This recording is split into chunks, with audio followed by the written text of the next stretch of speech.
આજે રોડ ઉપર આવે તો ખબર પડે. અને આ ભાજપના નેતાઓને તો હવે પબ્લિક હવે જનતા મારવા ઉપર આવી ગઈ છે અને મારશે. બધા નેતાઓની મિલીભગત છે. જે બીજેપીના જે પ્રધાનમંત્રી છે એમની, અમેરિકાવાળાની, પછી આ ઈરાનવાળાની, બધાની મિલીભગત છે. મારી બહેનોને હું દિવાળી અને ધૂળેટીના દિવસે 2 સિલિન્ડર મફત આપીશ. એની જગ્યાએ આજે ઘરેલું જે ગેસ વપરાય છે કે જે બહેનો એ 60 રૂપિયા ભરી 60 રૂપિયા વધારી દીધા. લાઈનમાં લગાવવાનો જે શોખ ચડ્યો છે કે લાઈનમાં લાગે એટલે મોંઘવારી ભૂલી જાય, બેરોજગારી ભૂલી જાય, એમના ઘરના પ્રશ્નો ભૂલી જાય. હાલ એમના મગજમાં એક જ વસ્તુ છે કે મારે ગમે તેમ કરી બાટલો મેળવી લેવાનો થાય છે. એટલે આ બધા તાઇફા ભારતીય જનતા પાર્ટીના રાજમાં છે. અને બીજું એમના મળતિયા ગેસની એજન્સીવાળા જે લોકો માઇનસમાં ચાલતા હતા એ લોકોને અત્યારે સ્ટોપ કરી આપ્યો છે.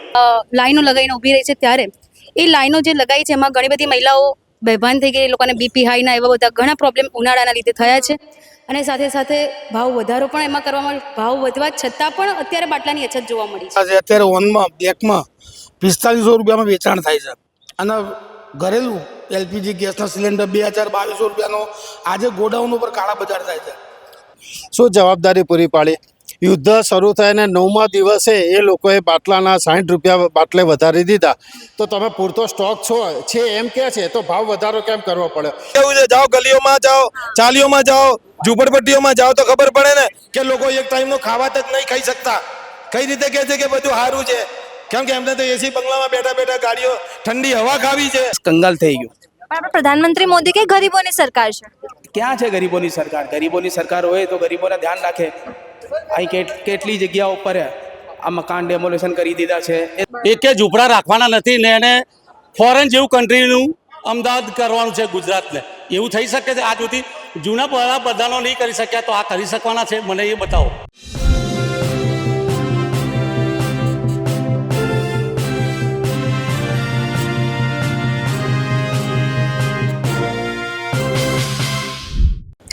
નમસ્કાર.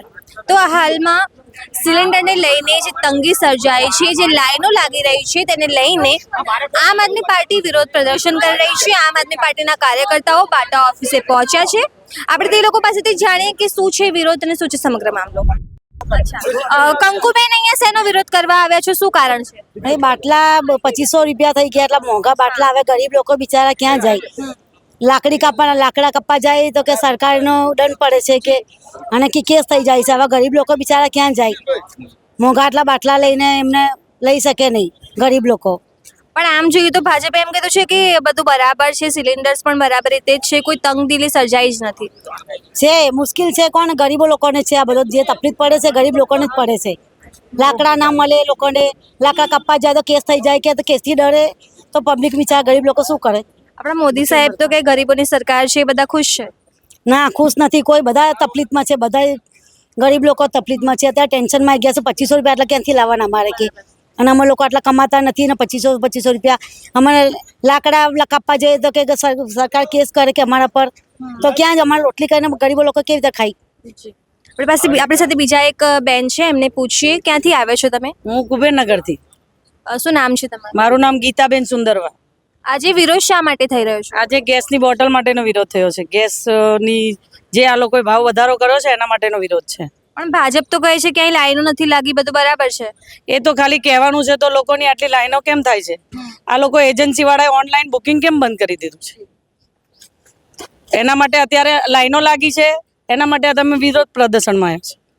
આપણે જે ભૂપેન્દ્રભાઈ છે એ પણ આપણા અમદાવાદથી છે, તો કે બધું સારું છે, અમદાવાદમાં કોઈ પ્રોબ્લેમ નથી, સમસ્યા નથી. એમને તો હોટલમાંથી ખાવાનું આવતું હશે ને. અમારે તો લાકડામાં બનાવવું પડશે ને. એટલે અમે વિરોધ કરવાના જ ને. લેડીઝો લાકડા બી ના મળે. ચૂલા અમારે સળગાવવાના. જે અમારે માતાઓએ દાદીઓએ જે બનાવ્યું છે ચૂલામાં, અમારે હવે એ જ પોઝિશન ભોગવવાની. તો ટેક્સ શેનો લે છે આ લોકો? તમને લાગે છે આમાં પ્રધાનમંત્રી જવાબદાર હોઈ શકે? છે જ ને, એ જ જવાબદાર છે ને.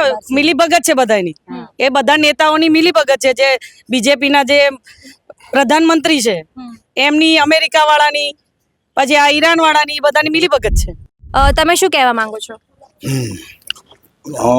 આજે ગુજરાતની અંદર કે અમદાવાદની કે ભારત દેશની અંદર જે ગેસની અછત સર્જાયેલી છે, આપણા વડાપ્રધાન માનનીય શ્રી નરેન્દ્રભાઈએ એવું કીધું હતું કે ભાઈઓ બહેનો, મારી બહેનોને હું દિવાળી અને ધૂળેટીના દિવસે 2 સિલિન્ડર મફત આપીશ. એની જગ્યાએ આજે ઘરેલું જે ગેસ વપરાય છે કે જે બહેનો એ 60 રૂપિયા ભરી 60 રૂપિયા વધારી દીધા.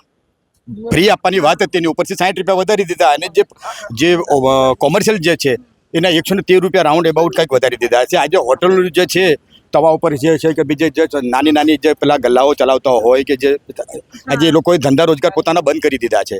એટલે એટલી બધી અછત છે કે જે ગેસની એજન્સીવાળાએ પોતાના જે ઓનલાઈન બુકિંગ નંબર થતા હતા એ પણ બંધ કરી દેવા પડ્યા છે. તો શાના માટે?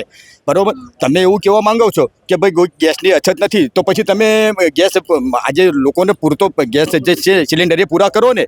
જે 21 દિવસનું રિસ્ટ્રિક્શન હતું 21 દિવસનું રિસ્ટ્રિક્શન શાના માટે? આજે એની જગ્યાએ 25 દિવસનું કરી નાખ્યું. પણ ભાજપને તો લાઈન નથી દેખાઈ રહી, તો કહે છે કે સમસ્યા કોઈ છે જ નહીં. તો ભાજપ સરકાર તો એક નંબરની જૂઠી છે. એ તો એને તો જૂઠું બોલવું છે. બરોબર, જનતાને છેતરવી છે. આજે છેતરીને તો એને મત લઈ લીધા છે. એટલે તો જૂઠું બોલવામાંથી તો બાદ નથી આવતા. તમે રસ્તા પર આવો, ભાજપના નેતાઓ કે એને જે છે એ જોવા આજે રોડ ઉપર આવે તો ખબર પડે. અને આ ભાજપના નેતાઓને તો હવે પબ્લિક હવે જનતા મારવા ઉપર આવી ગઈ છે અને મારશે. ભાજપના નેતાઓને એના મંત્રીઓને ધારાસભ્યોને બધા માર ખાશે, એના કોર્પોરેટ બધા માર ખાશે. મોદીજી કહે છે ગરીબોની સરકાર છે. મોદીને તો ગરીબોની સરકાર નથી, ગરીબોને તો હટાવી દેવા છે. બરોબર, ગરીબી હટાવી નથી, ગરીબો હટાવી દેવા છે. વડાપ્રધાનને તો જૂઠું બોલતા એને તો જૂઠ પે જૂઠ. બરોબર, એ જૂઠું જ બોલે છે ફક્ત. એના માણસો બી જૂઠું બોલે છે, એના અંધભક્તો બી જૂઠું બોલે છે. ભાજપની સરકારે જ એક નંબરની જૂઠના પાયા ઉપર રચાયેલી છે. એટલે એમને તો બધું સારું જ દેખાય છે. ભારતીય જનતા પાર્ટીને લાઇનમાં લગાવવાના જે તાઇફા ચડ્યા છે છેલ્લા 10 વર્ષથી, આ એમાંનો એક નવો તાઇફો છે. ઈરાન અને ઈરાકના યુદ્ધના બહાને જો ખબર જ હતી કે આવી પરિસ્થિતિનું નિર્માણ થશે તો જે ગેસના સિલિન્ડરનો સ્ટોક કરવો જોઈએ તો તે કર્યો નથી. અને કર્યો હોય તો એને એ માટે રોકી રાખ્યો છે કે એની કાળાબજારી થાય. 2000, 3000, 5,000 ખર્ચે લોકો અત્યારે લાઈનો લગાવીને સવારથી તમે જાણો છો. તમે હમણાં જ કહ્યું, આ ભાઈને પ્રશ્ન પૂછ્યો કે ભારતીય જનતા પાર્ટી એવું કહે છે ગરીબોની સરકાર છે અને આવું કશું થયું જ નથી. તો આપણે તમારે જેટલી બી જનતા અત્યારે લાઈનોમાં લાગી છે ગેસના બાટલા માટે, બધી મૂર્ખી છે. એમને એવું લાગે છે કે ભાઈ એમને શોખ થયો છે એમને લાઈનમાં લાગવાનો આટલા કાળઝાળ ગરમીમાં. આજે તમે જો કેટલા મહિલાઓ બેભાન થઈ ગયા લાઈનમાં ઉભા રહીને. આ બધા ન્યૂઝ તમને મળ્યા છે અમારે પહેલાં. એટલે જ્યારથી નોટબંધીની સિસ્ટમ આ લોકો લાવ્યા ત્યારથી એમના અવારનવાર કોઈ બી કાળે લાઈનમાં લગાવવાનો જે શોખ ચડ્યો છે કે લાઈનમાં લાગે એટલે મોંઘવારી ભૂલી જાય, બેરોજગારી ભૂલી જાય, એમના ઘરના પ્રશ્નો ભૂલી જાય. હાલ એમના મગજમાં એક જ વસ્તુ છે કે મારે ગમે તેમ કરીને બાટલો મેળવી લેવાનો થાય છે. એટલે આ બધા તાઇફા ભારતીય જનતા પાર્ટીના રાજમાં છે. અને બીજું, એમના મળતિયા ગેસની એજન્સીવાળા જે લોકો માઇનસમાં ચાલતા હતા એ લોકોને અત્યારે સ્ટોક કરી આપ્યો છે એવા અમને જે પ્રાપ્ત માહિતી અનુસાર. અને એ લોકો 3-3, 5-5 હજારના કિંમતમાં ગેસના સિલિન્ડરો વેચી રહ્યા છે. આનું બી હું તમને મીડિયાના મારફત તમને હું વિનંતી કરું કે આવા લોકોના બી સ્ટિંગ કરો અને આવું બી થોડું બહાર લાવો. પીએમ મોદી જવાબદાર હોય એવું કહી શકાય? ઓબ્વિયસલી દેશનો સૌથી પ્રથમ નાગરિક કોણ છે? એ આ દેશ મારો છે, ગુજરાત મેં બનાવ્યું એવું કોણ કહે છે? તો જેનો દેશ હોય ને જેને ગુજરાત બનાવ્યું હોય, સૌથી પહેલો જવાબદાર કોણ થયો? એ થયો ને. તો એમની જવાબદારી સંપૂર્ણ બને છે કે એમને ભાન હોય કે ઈરાન અને ઈરાકના યુદ્ધથી દેશમાં શું પરિસ્થિતિ આવશે, તો પરિસ્થિતિના સોલ્યુશન માટે એમની પાસે પહેલેથી વૈકલ્પિક વ્યવસ્થા હોવી જોઈએ, જે એમને કરી નથી. ભૂપેન્દ્રભાઈ કહે છે કે અમદાવાદમાં બધું સારું છે. અમદાવાદમાં સારું છે, સારું છે એટલે બધા ભેગા થયા છે. તમે આ સારું છે એટલે ઇન્ટરવ્યુ લેવા માટે આવ્યા છો. આખા અમદાવાદની પરિસ્થિતિ જો, અમારે જે લોકલ રેકડીવાળા હોય છે જેને રોજ ધંધો કરવાનો છે એ બધા ગેસના સિલિન્ડરો કે બધાની લારીઓ બંધ થવાની. અમારી જોડે કેટલાય ફોન આવ્યા કે સાહેબ અમારી લારીઓ અમે ચલાવીશું નહીં, રાત્રે છોકરાઓને કઈ રીતે ખવડાવીશું. આ પરિસ્થિતિનું નિર્માણ થયું છે, બધું નોર્મલ છે. ભૂપેન્દ્રભાઈને કીધું તમારા આલિશાન બંગલામાં બેઠા તમને નોર્મલ લાગે છે. રોડ ઉપર નીકળો તો ખબર પડે કે ગુજરાતની 7 કરોડ જનતામાં જે 5-5.5 કરોડ લોકો ગરીબ, એકદમ અતિ ગરીબ છે, એ લોકોની હાલત શું છે? એ લોકો રોજ ખાવાડા ગેસના બાટલા માટે ક્યાં ફાફા મારી? લોકોએ એડવાન્સમાં લાકડા, પ્રાઇમર્સ ને બધું બહાર કાઢી મૂકી દીધું છે. આ રીતનું હોય આ 2026માં. તમે પોતે એક મહિલા છો, લાગે છે અત્યારે ખરેખરમાં એલપીજીની અછત હોય એવું? હા, દેખાય છે. આ ભારતીય જનતા પાર્ટીના રાજમાં અત્યારે હાલમાં કહીએ કે નોટબંધી પછી બીજી આવી કે બાટલાની અછત, એના લીધે મહિલાઓ લાઈનમાં ઊભી રહે છે. ઘણી બધી 2-3 દિવસની ન્યૂઝ ચાલે છે કે એ લોકો એમના જે એજન્સી નંબર હતા એ પણ બંધ કરી દીધા, ત્યાંના સર્વર ડાઉન આવે છે, તેથી મહિલાઓ જાતે ત્યાં લાઈન પર લાઈનો લગાવીને ઊભી રહી છે. ત્યારે એ લાઈનો જે લગાવી છે એમાં ઘણી બધી મહિલાઓ બેભાન થઈ ગઈ. એ લોકોને બીપી હાઈના એવા બધા ઘણા પ્રોબ્લેમ ઉનાળાના લીધે થયા છે. અને સાથે સાથે ભાવ વધારો પણ એમાં કરવામાં, ભાવ વધવા છતાં પણ અત્યારે બાટલાની અછત જોવા મળી છે. પ્રધાનમંત્રી તો એમ કહે છે કે ભાઈ ગરીબોની સરકાર છે. પ્રધાનમંત્રી કે પછી જો ગરીબોની સરકાર છે તો પછી દેખાય જ ને કે ભૂપેન્દ્ર પટેલ કહે છે કે ભાઈ અમદાવાદમાં બધું સારું છે, સુશાસન છે, તો પછી તકલીફ શું છે? જેમ અમારા જગદીશભાઈ કીધું કે ભૂપેન્દ્રભાઈએ જાતે અહીંયા ગ્રાઉન્ડ લેવલ પર આવવું જોઈએ. આલિશાન ઘરમાં બેઠા બેઠા કંઈ નહીં થાય. ગ્રાઉન્ડ પર ઉતરશે તો પબ્લિકની સમસ્યા એમને ખબર પડશે. એલપીજી જે અત્યારે નથી મળી રહ્યા, જેની અછત ચાલે છે, એમને ખબર પડશે. તમે શું કહેવા માંગો છો એલપીજીની અછત વિશે? એલપીજીની અછત છેલ્લા 10-15 દિવસથી ઓનલાઈન બુકિંગ બંધ કરી દીધું છે અમદાવાદ ખાતે. એ તો તમામ પ્રજાનો ખ્યાલ છે. બધા હોટલના જે કોમર્શિયલ બાટલા છે અત્યારે ઓનમાં બ્લેકમાં 4500 રૂપિયામાં વેચાણ થાય છે અને ઘરેલું એલપીજી ગેસના સિલિન્ડર 2200 રૂપિયાનો આજે ગોડાઉન ઉપર કાળા બજાર થાય છે. કોઈ પણ ભારતીય જનતા પાર્ટીના નેતા એમ કહેતા હોય કે ભાઈ શાંતિ છે અમદાવાદમાં ગેસ બાબતની, તે પોતે એજન્સીઓ પર ચેક કરી શકે છે કેટલી લાઈનો લાગી છે, કેટલી મારામારી છે. બધાના ઘરે 2 સિલિન્ડર હોય તો સિંગલ એક મળે છે, એક ખાલી હશે ત્યારે બધા પાસે. હાલ અવેલેબલ છે જ નહીં, કોઈ ગાડીઓ પણ આવતી નથી ગેસની. ગોડાઉનોમાંથી કાળા બજાર ચાલુ છે હાલ. મોદીજી એમ કહે છે કે ભાઈ યુદ્ધની પરિસ્થિતિ છે માટે અછત સર્જાય છે, ભાજપનું એવું કહેવું છે. એ તો યુદ્ધની પરિસ્થિતિ એમનો ખ્યાલ જ હતો તો પહેલેથી જ ઓનલાઈન બુક થઈ ગયું. યુદ્ધ ચાલુ થયું ત્યારથી બુકિંગ બંધ થઈ ગયું છે ગેસનું એલપીજી.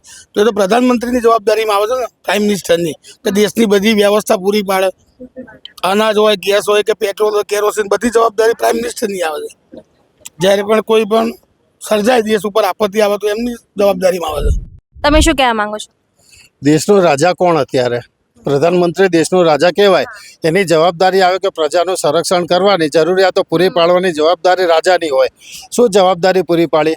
યુદ્ધ શરૂ થઈને 9મા દિવસે એ લોકોએ બાટલાના 60 રૂપિયા બાટલે વધારી દીધા. તો તમે પૂરતો સ્ટોક છે એમ કહે છે તો ભાવ વધારો કેમ કરવો પડે? તો એનો મતલબ એ થયો કે તમે ગરીબ પ્રજાને લૂંટવા માંગો છો. તેમ છતાં 30 વર્ષથી બધા ભાજપને જ વોટ આપે છે. ભાજપને વોટ આપતા હતા પણ વોટથી કંઈ ભાજપ સરકાર બની છે એવું નથી. અંદર ઘણા બી ખેલો ખેલાઈ ગયા છે. ઈવીએમ મશીનથી અને બોગસ વોટિંગથી ભાજપ સરકાર બની છે. કોઈ બી જનતા એમ નથી કહેતી કે અમે ભાજપને વોટ આપ્યો છે. ગરબડીથી ભાજપ સરકાર બની છે. મોદી સાહેબ કહે છે ગરીબોની સરકાર છે. ગરીબોની સરકાર છે તો ઝૂંપડાઓ તોડવાની કેમ જરૂર પડે છે? હમણાં થલતેજનો એક પ્રોબ્લેમ આવ્યો કે ત્યાં 225 કરોડની જમીન ખાલી એ લોકોએ નર્સરી હાઈટેક કરવા માટે વગર ભાડે આપી દીધી. તો તમે સરકારી જમીન વગર ભાડે આપો છો અને સરકારી જમીન ઉપર જેના ઘરો છે ગરીબોને ઘરો તોડવાના?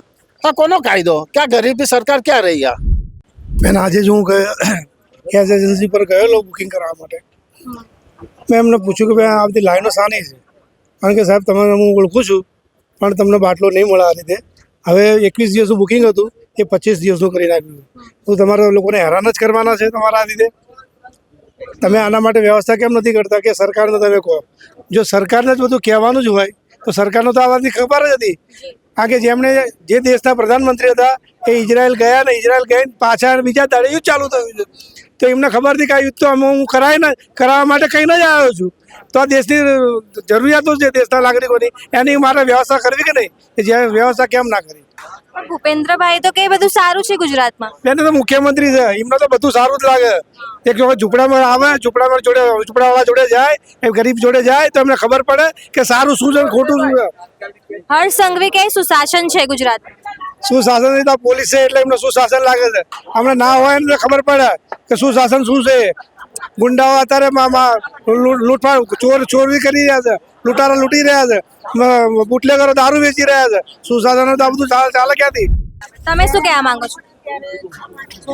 મારું તો એટલું જ કહેવું છે કે હાલની પરિસ્થિતિ જોઈએ તો એટલી ખરાબ થઈ ગઈ છે કે માણસે એમ સમજો કે ગેસનો બાટલો ના હોય તો એક સમય ભૂખા સુવાનો વારો આવી ગયો છે. તો હું એમ કહું છું કે જ્યારે ભાજપ સરકાર એમ કહેતી છે કે મારા રાજ્યમાં મને સુખ શાંતિ અને સમૃદ્ધિ છે તો પછી આ કાળા બજારો ક્યાંથી? આ એક બાજુ તમે કહો છો કે અમારે ત્યાં ગરીબો માટેની સરકાર છે તો પછી આ બજારના કાળા બજારના બાટલા બધા ગયા ક્યાં? આ બધા મિલી ભગત છે. ભાજપના નેતાઓ, ભાજપના આગેવાનો બધા કાળા બજારીઓ વેપારીઓ સાથે મળી અને આ કાળા કેરનો ધંધો કરે છે અને એના લીધે જનતાઓ લૂંટાય છે. અને જનતાને લૂંટવાનો એક પ્રકારનો આ લોકો પહેલેથી એવો પેતરો રચેલો છે. એમને ખબર હતી કે યુદ્ધ દરમિયાન કંઈક એવી વસ્તુ હશે કે જેમાં અછત પડવાની છે. તો શું એમની જવાબદારી નહીં આવતી કે ભાઈ તમારે આ વસ્તુની જનતા માટે સ્ટોક કરી રાખીએ? તો શું એમને નથી દેખાતું કે યુદ્ધ થયું છે તો અહીંયા બી ગમે ત્યારે એની તકલીફ પડશે? તો એના માટેથી જવાબદાર માત્ર ને માત્ર ભાજપ સરકાર જ છે, ભાજપના નેતાઓ છે. પણ ભાજપ તો કહે છે કે બધું બરાબર જ છે, કોઈ અછત નથી. એ તો એમને ઘરમાં બેઠા બેઠા બરાબર કેવું છે. જાઓ ગલીઓમાં જાઓ, ચાલીઓમાં જાઓ, ઝૂંપડપટ્ટીઓમાં જાઓ તો ખબર પડે ને કે લોકો એક ટાઈમનો ખાવા તક નહીં ખાઈ શકતા. કઈ રીતે કહે છે કે બધું સારું છે? કેમ કે એમને તો એસી બંગલામાં બેઠા બેઠા ગાડીઓ ઠંડી હવા ખાવી છે અને 4 વ્હીલરોમાં ફરવું છે. બીજો એમને ધંધો શું કરવો છે? જે મજૂરી કરે એમને જઈને પૂછો ખબર પડે કે કાળા બજારીમાં રૂપિયા કઈ રીતે ભેગા થાય. સવારથી સાંજ સુધી 500 રૂપિયા ભેગા કરવા હોય તો નાકે દમ આવી જાય. અને આવામાં તમે કાળાબજારીના અંદર એક બાટલાની કિંમત તમે જે બાટલો 800-900 માં આવે છે એ બાટલો તમે 1500 2,000 માં વેચો તો ભાજપને કહું છું તમને શરમ આવી જોઈએ આવા કાળાબજારી કરાવતા પહેલા. મોદીજી તો કહે કે ભાઈ ગરીબોની સરકાર છે, ગરીબો ખુશ છે. ક્યાં ગરીબો ખુશ હોય તો પછી તમે તો પછી એનો મતલબ કે ગરીબો ખુશ છે તો શું અમીરો દુખી છે? અમીરો દુખી છે તો અમીરો કેમ લાઈન નથી લાગતા? ગરીબો ખુશ હોય તો પછી આ કાળા બજાર લૂંટાય છે કોણ? અમીરો લૂંટાય છે કે ગરીબો લૂંટાય છે? તો હું એ જ કહેવા માંગુ છું કે ખાલી કહેવાના જુદા છે અને બતાવવાના જુદા હોય. હાથીના દાંત જેવો ખેલ કરે છે આ લોકો. કહેવા માંગો છો આજે કેમ વિરોધ કરવા આવ્યા છો? અમે જે ગેસના બાટલા ઉપર જે ભાવ વધી ગયા છે ને એના માટે વિરોધ કરવા આવ્યા અમે. આટલા બધા આટલી ગરીબી છે ને ગરીબ માણસને 500 રૂપિયા કમાવા માટે બહુ તકલીફ ઝેલવું પડે છે. ના ભારતીય જનતા પાર્ટીની સરકાર છે આ ગરીબ માણસ જોડે આટલું બધું કરશે તો એ આટલું બહાર ના ઉપાડી શકે ગરીબ માણસ તો. પણ એ લોકો ભારતીય જનતા પાર્ટીને સમજવા જોઈએ કે ભાઈ ગરીબ માણસ છે, ગરીબને શું છે ને શું નથી એ બધી તકલીફ જોવા જોઈએ. આમાં શું છે 2014 થી ભારતીય જનતા પાર્ટી જ્યારથી બની છે ને ત્યારથી આ ભારત દેશ કંગાલ થઈ ગયો. પણ આપણે પ્રધાનમંત્રી મોદી કે ગરીબોની સરકાર છે. ક્યાં છે ગરીબોની સરકાર? ગરીબોની સરકાર હોય તો ગરીબોના ધ્યાન રાખે. અહીં કેટલી જગ્યાઓ ઉપર આ મકાન ડેમોલેશન કરી દીધા છે એ તો ગરીબ જ છે ને. ભારતીય જનતા પાર્ટી અગર ગરીબ માણસની હોય તો ગરીબ માણસ ક્યાં હોય? બંગલામાં હોય. તમે કહેતા હતા કે સ્લીપર પેલવાવાળા માણસ હવાઈ જહાજમાં સફર કરે તો તમે તો રોડ પર લાવી દીધા છે, ચપ્પલ પણ ખેંચી લીધી છે લોકોની. તમારે સમજવા જોઈએ કે તમે ભારત દેશના પ્રધાનમંત્રી છો, આપણે નરેન્દ્રભાઈ મોદીજી, બરોબર? તો તમે ગરીબોનો ખ્યાલ રાખો. ગરીબોનો તમે ખ્યાલ રાખતા નહીં એટલે પબ્લિક તમારાથી કંટાળી ગઈ છે. મોંઘવારીના માટે, પછી બેરોજગારીના માટે, પછી શિક્ષણ માટે. આ જે સારું કરશે ને એ કેજરીવાલ જે સારું કરશે.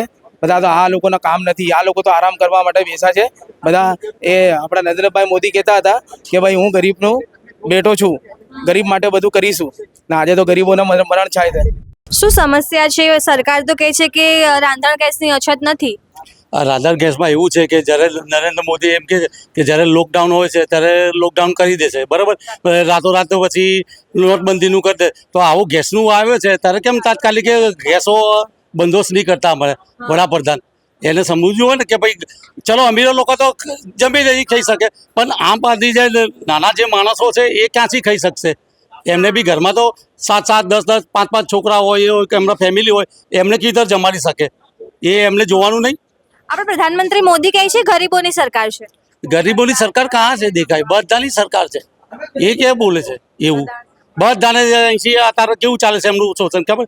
બસ ગરીબી હટાવો, પણ ગરીબી નહીં, ગરીબોને લોકોને હટાવવાના છે અહીંથી. એમને એક કે ઝૂંપડા રાખવાના નથી ને એને ફોરેન જેવું કન્ટ્રીનું અમદાવાદ કરવાનું છે ગુજરાતને. એવું થઈ શકે છે? આજ સુધી જૂના પ્રધાનો નહીં કરી શક્યા તો આ કરી શકવાના છે? મને એ બતાવો. ભૂપેન્દ્ર પટેલ કે અમદાવાદમાં બધું સારું છે. કઈ બેન અત્યારે કોઈ સારું નથી. સારું હોત તો આ ગુજરાતમાં માહોલ કેવો હોત? હે, ગરીબો શાંતિથી ના રહેતા હોત બધા? એ એમનું જ જોવે છે બધા. ગરીબને કોઈ દેખાતું નથી એમને ગરીબી. આપણા નાના મુખ્યમંત્રી છે હર્ષ સંઘવી, એ કે અમદાવાદમાં અને ગુજરાતમાં સુશાસન છે. ગુજરાત હરસંઘવીને હરસંઘવી શું? એમને તો ગાડીઓમાં ફરવાનું છે, બધાને એમ કરવાનું. પણ આમ પાટલી જે બધા છે આપણે મહેનત કરે છે એ બધા ક્યાં જાય?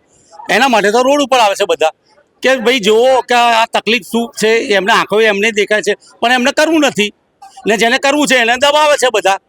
આવું થોડી ચાલે શાસન? તમે આવો છો ગુજરાત માટે તો એનું ગુજરાત માટે સારું કરો ને.